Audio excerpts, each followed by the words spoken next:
Now, you made your name as a career public servant, rising from a district officer to the head of public service and secretary to the cabinet. Are you joining politics because it's too cold, being outside government?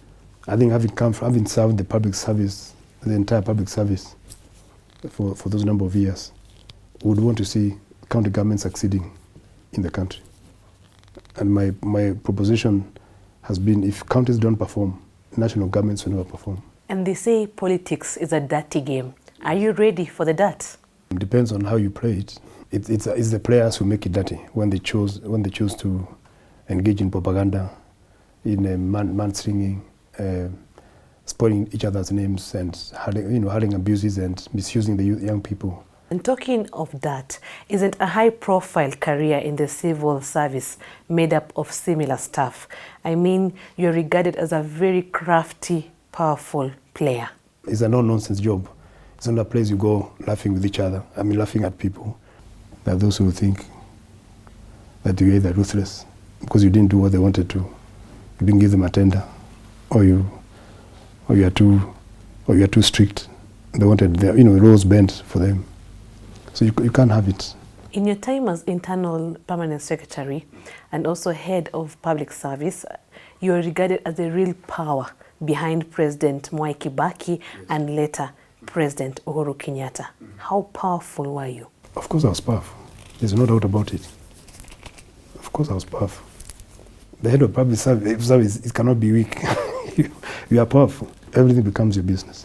You are the ear of the president. You supervise ministries.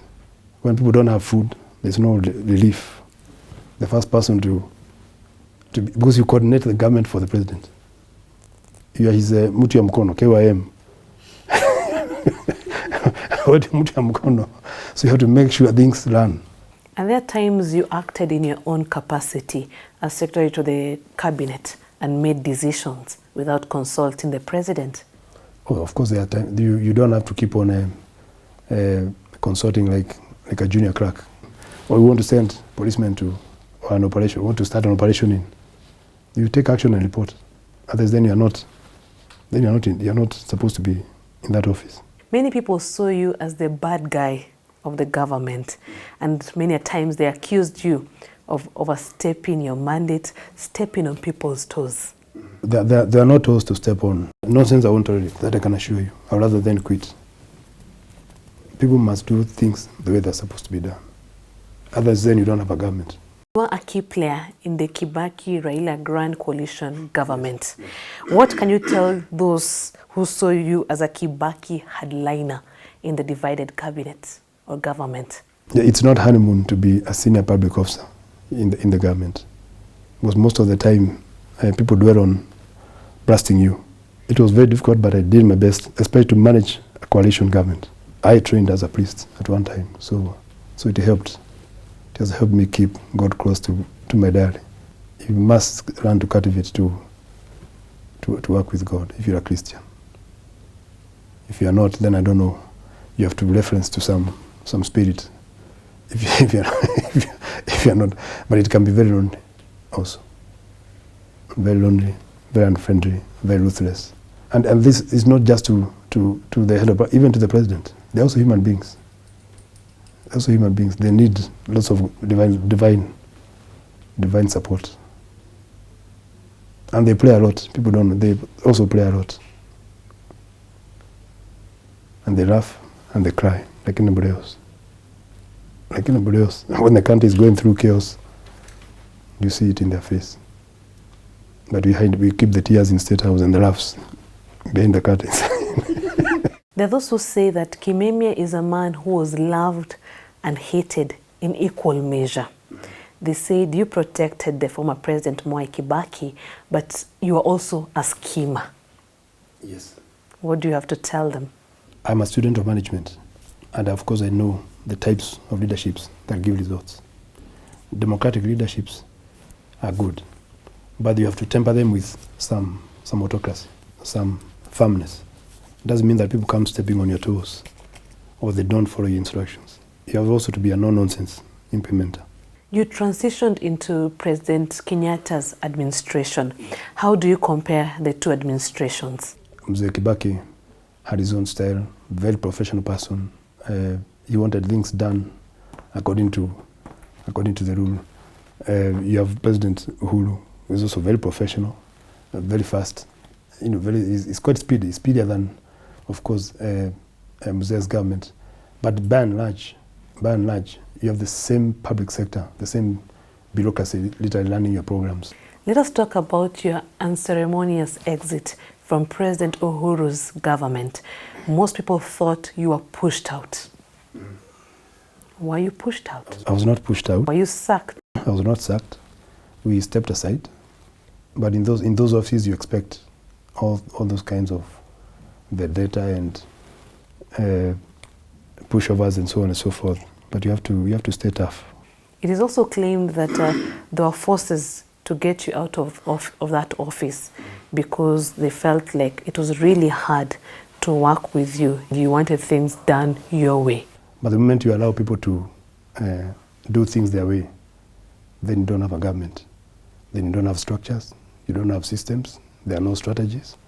The issues of people are not properly addressed. And then the staff get confused. President Uhuru Kenyatta said that corruption resides in his office. And you were the secretary to the cabinet. Yeah. What do you have to say about those sentiments? I can't say that the office was 100% clean. So the issue was to make sure that those who are caught face the law. You were cleared of corruption but not reinstated. Is there bad blood between you and the presidency? We still remain friends. We talk as and when we want to talk. Yeah, so and we advise as and when we think we should provide advice. And people should be able to move on and engage other public engagements. You don't necessarily have to go back and become the secretary of the cabinet. Somebody else should take the chance and move on. After an illustrious career spanning across the 3 presidencies, are you bitter the way your career was ended? I don't think there's anything to be bitter about once you are put in your close to 40 years of public service. Others left in worse style than mine. So mine has been fairly, God has been on my side. Tell us about your relationship with the president. So you are literally the PR for the president. Because you speak with him and you know his heart and you read him in the eye and you can see when he's annoyed. You have to encourage him. Or at times secretary tell friends to call him, cheer him on. You may see the big cars and the power. That is only a mirage. Those people are in deep pain. Running a poor country. You will never be at peace. Let us now discuss your current ambition of being the next governor of Nyandarua. You had initially eyed Nakuru County, then you changed your mind. Why? I have interests, economic interests in Nakuru County. And Nakuru borders Nyandarua. We are light on the margin. Our farm cuts across the boundary. So, I come from a location that is also doubled up in Nakuru, Dundori. You have Dundori, Nakuru, Dundori, Nyandarua. So, but I come from the Nyandarua side. If elected governor, how different will you be from the first set of 47 governors elected now who are perceived to be corrupt and inefficient? We are not going there to experiment. We are going there to implement and to go for results in a no-nonsense way. We don't want to waste time in that county. What next for Francis Kimemia if he doesn't win? Kenya continues. We continue to support this country and our county. It's nothing personal. It's nothing personal. You should never personalize anything. This country is greater than all of us. You talked about being a priest. How come you left priesthood? Because I wanted to marry.